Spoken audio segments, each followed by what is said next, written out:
Samir Aïta, bonjour. Bonjour.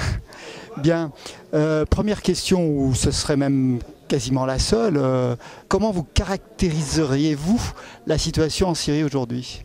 Déjà, la révolution en Syrie, c'est le tournant du printemps arabe et ce qui se passe en Syrie aujourd'hui, c'est-à-dire avec l'échec par exemple de la rencontre du Caire qui a été appelée par la Ligue arabe et la mission de Kofi Annan, on est à un tournant de la révolution.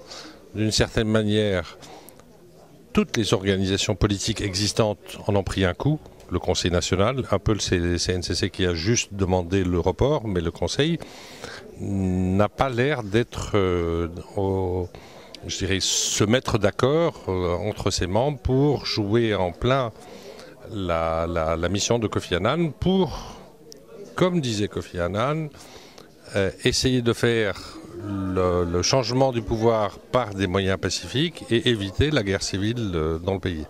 Donc on est... Dans un mois et demi, on en verra plus clair, mais le temps passe et presse.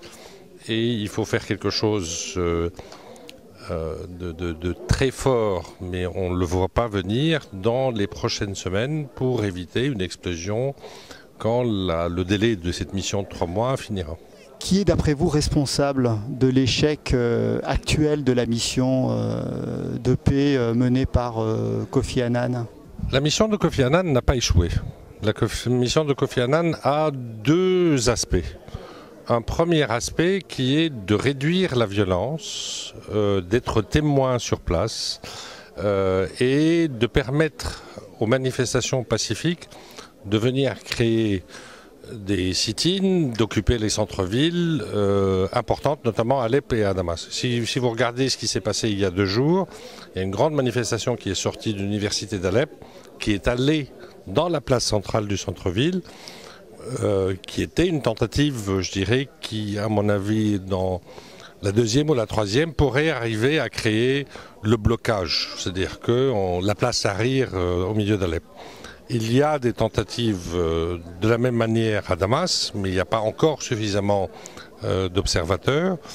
Et il y a des problèmes au niveau de la branche armée de la révolution, qui veut, elle, pour des raisons qui lui sont propres, gouverner, comme on dit, de pousser la chose à ce que l'affrontement soit armé et non pacifique. Donc cette frange-là n'a pas échoué.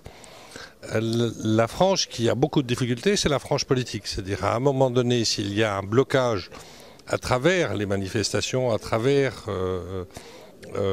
l'équilibre un peu entre un pouvoir qui essaye d'interdire aux gens d'occuper la place publique et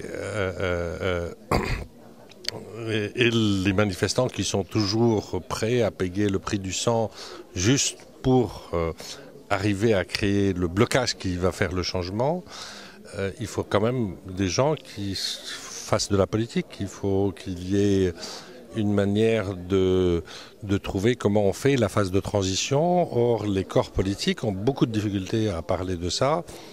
Ces choses-là sont très importantes. Il faut parler de la justice dans la phase de transition. On ne va pas tuer tout le monde qui a participé d'un côté ou de l'autre. Surtout qu'il y a eu des horreurs d'un côté et de l'autre. Il faut parler un peu de comment on va créer une nouvelle constitution, une nouvelle approche, comment on va reconstruire, comment on va rapprocher des communautés qui, parce qu'elles ont pris tel ou tel camp, sont aujourd'hui dans une situation très difficile. Donc tout ça, c'est aux politiques de le faire.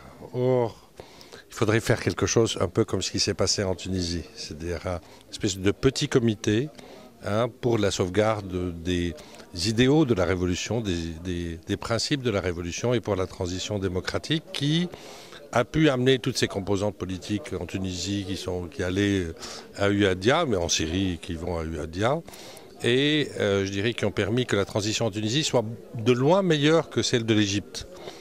Mais le problème en Syrie, c'est que dès le départ, et avec le jeu de certaines puissances, les choses ont été très polluées avec l'exemple libyen. C'est-à-dire on a créé une espèce de corps que personne n'a élu pour être la souveraineté du pays. Donc ça, le CNS, voilà. Ça, c'est une aberration de l'histoire, je dirais. Quand M. Sarkozy l'a reconnu, c'est une autre aberration de l'histoire, donc ce qui a conduit à la guerre. Et cette solution, j'étais contre dès le départ, mais enfin, même si les gens dans la rue la voulaient, j'ai dit que c'était une erreur. Et là, les gens se rendent compte, y compris dans le mouvement à la base, que c'était une erreur politique de soutenir le CNS. Parce que l'exemple tel qu'il a été appliqué en Libye, il a conduit à 50 000 morts avant la chute de Tripoli et 30 000 morts après. Il y a un pays qui va dans tous les sens. À l'échelle... Le fameux CNT. Voilà. Et à l'échelle de la Syrie, c'est 300 000 morts avant et 200 000 morts. Bon, là, vous me direz, il y a 10 000 morts, peut-être 20.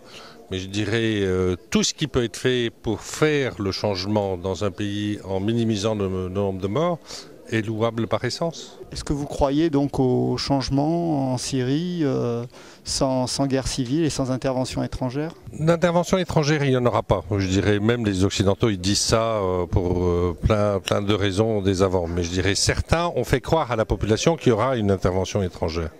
J'ai une phrase méchante, parce que tous les pays qui sont dans une situation révolutionnaire s'affaiblissent. Or, avec cet affaiblissement, il y a certains vautours qui sortent autour. Qatar avec Al Jazeera, l'Arabie Saoudite avec Al Arabiya, les chaînes de télévision qui sont devenues des armes de guerre. Reconnaître que c'est une révolution est une chose, mais il me sera toujours difficile de comprendre qu'un pays non démocratique peut apporter la démocratie dans un autre pays. Alors qu'ils fassent la chose chez eux d'abord, et puis on en parle. Je parle des Saoudiens et des Qataris, je dirais, où il y a confusion entre le budget public et le budget du prince. La position la plus étonnante aussi, c'est celle de la Turquie, qui soi-disant est un pays laïque depuis 100 ans, qui aujourd'hui pousse et héberge la frange la plus extrémiste des frères musulmans. Celle qui refuse le plan Annan, qui veut que la solution militaire, qui a utilisé l'aide humanitaire pour... Ils étaient rien avant la révolution, c'est pas comme en Égypte. Ils ont utilisé le SNC, ils ont utilisé l'aide humanitaire pour créer un mouvement qui n'a rien à voir avec les idéaux de liberté, de dignité, de justice sociale qui était la révolution. Aujourd'hui, vous avez plein de comités en Syrie qui s'appellent des comités pour corriger le parcours de la révolution et la ramener à ses principes originaux. Bon, c'est une bonne chose. Merci Samir Aïta.